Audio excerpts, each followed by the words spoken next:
ನಡೆಸಿ ಆಪರೇಷನ್ ಕಮಲದ ಮುಖಾಂತರ 2 ಬಾರಿ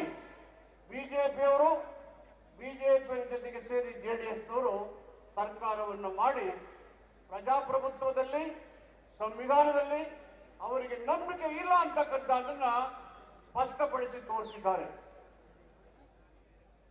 ಸಂವಿಧಾನದಲ್ಲಿ ನಂಬಿಕೆ ಮತ್ತು ಪ್ರಜಾಪ್ರಭುತ್ವದಲ್ಲಿ ಭರವಸೆ ಇಲ್ಲತಕ್ಕಂಥ ಪಕ್ಷಗಳು ಕೇಂದ್ರ ಸರ್ಕಾರದ ಮೂಲಕ ರಾಜಕೀಯ ಪಿತೂರಿಯನ್ನು ಮಾಡಿ ರಾಜಭವನವನ್ನ ರಾಜಕೀಯ ಕ್ರೀಡಾಂಗಣ ಮಾಡಿ